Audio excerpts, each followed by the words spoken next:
जैसा कि हमने लास्ट एपिसोड में देखा था, जीना घर आते वक्त काफ़ी लेट हो जाती है। वो जैसे ही घर में एंटर करती है, उसके पापा अभी भी जाग रहे होते हैं।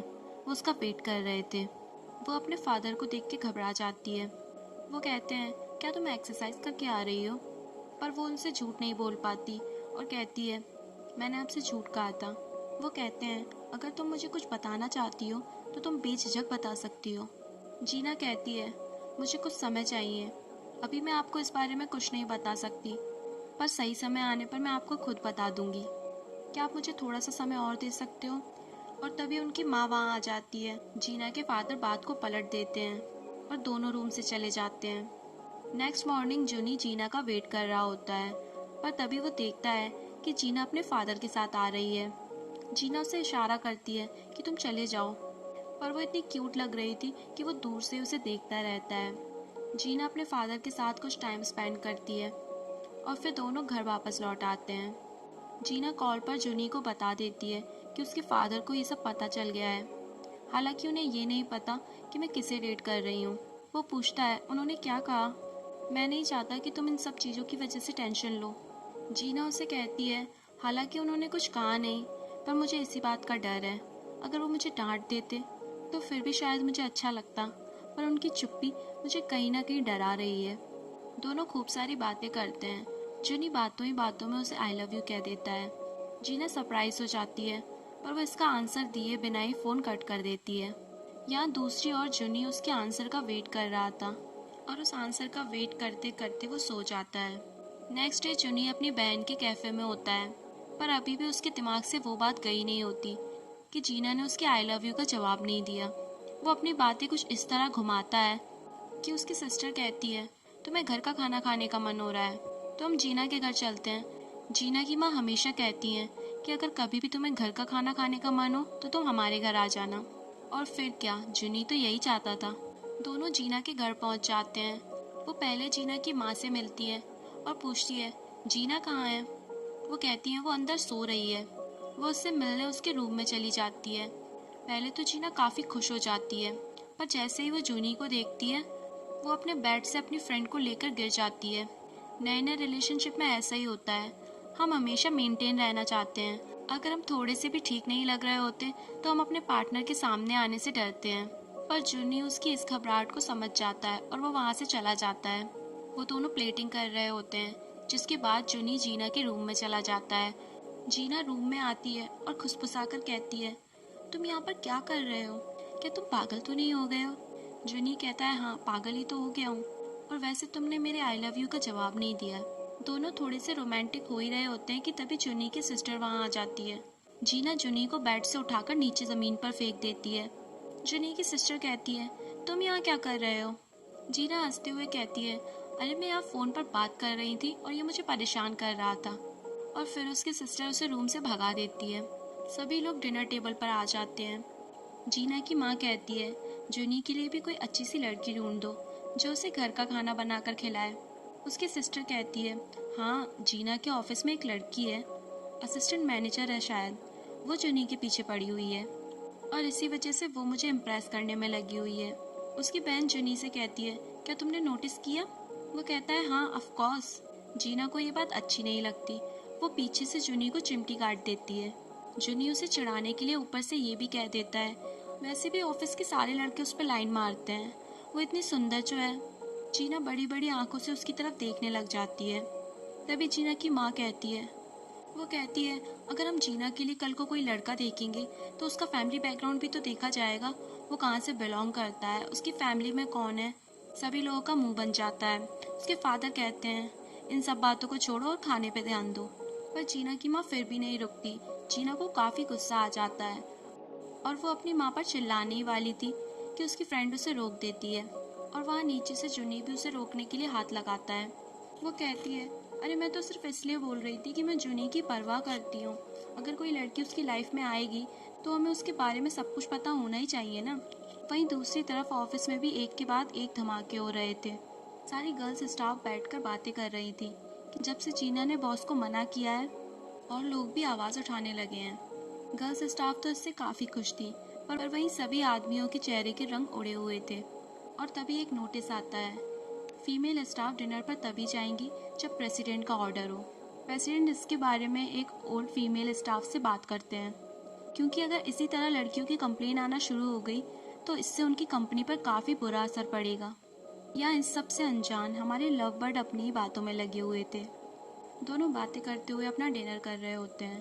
तभी जीना उसे कहती है, जब हमने एक दूसरे को फर्स्ट टाइम देखा था काफ़ी दिनों के बाद, क्या तुमने मुझे पहचान लिया था, या तुम ऐसा प्रिटेंड कर रहे थे कि तुमने मुझे देखा ही नहीं?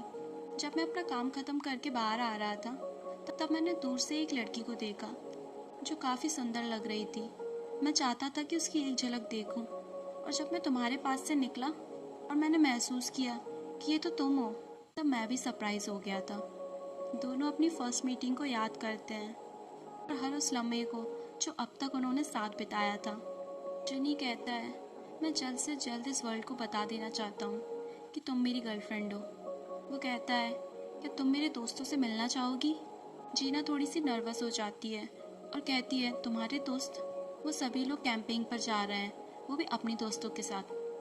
मैंने उनसे कह दिया था कि मैं इस बारे में सोचकर बताऊंगा। अगर तुम नहीं जाना चाहती तो कोई बात नहीं है। ना अपनी नर्वसनेस को बताते हुए कहती है, सभी लोग अपने कपल्स के साथ आएंगे। मैं वहाँ उन सभी लोगों से एजेड हूँ। वो उसे कंफर्टेबल फील कराने के लिए उसे एक किस कर देता है। दोनों किस कर रहे होते हैं कि तभी जीना के ऑफिस की एक कलीग वहाँ आ जाती है, और अब वो उससे क्या ही छुपाती। उसकी फ्रेंड उसे कहती है, तभी मैं सोचूं कि कुछ दिनों से तुम बिल्कुल अलग लग रही हो।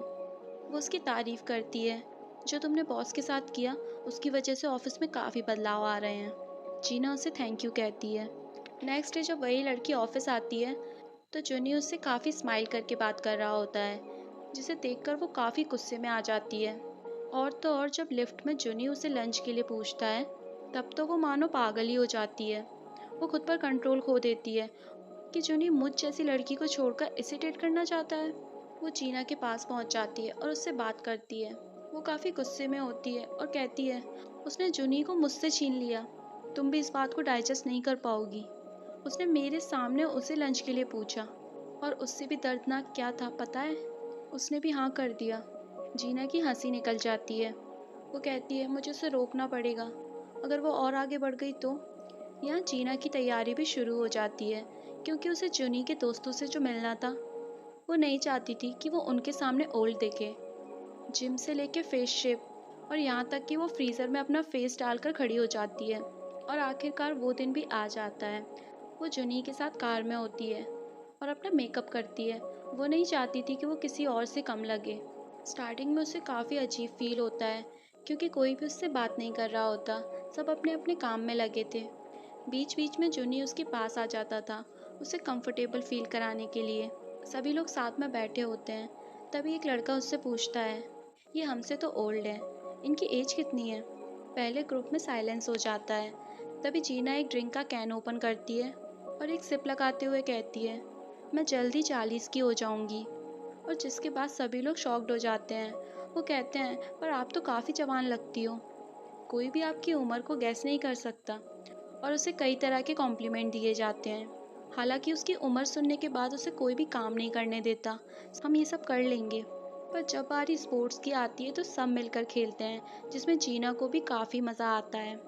दोनों बाहर कुछ समय बिताने के बाद अपने अपने ग्रुप में चले जाते हैं। पहले तो लड़कियां मेकअप के बारे में बात कर रही थी, जो जीना के सर के ऊपर से जा रही थी। पर जब सभी लोग अपनी अपनी जॉब के बारे में बात करते हैं तब जीना खुद को उसमें इन्वॉल्व करती है, क्योंकि सबसे ज़्यादा जॉब का एक्सपीरियंस तो जीना को ही था।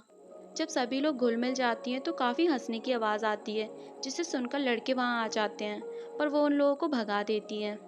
नेक्स्ट डे सभी लोग अपने अपने घर जाने के लिए निकल रहे होते हैं। सभी लड़कियां जीना को हग करती हैं और दोबारा मिलने का प्रॉमिस करती हैं। जुनी भी ये देखकर काफ़ी खुश होता है, और फिर वो दोनों उस रोमांटिक मौसम में घर के लिए निकल जाते हैं। वो रास्ते में अपनी गाड़ी को पार्क करते हैं और बर्फ़ में मस्ती करते हैं।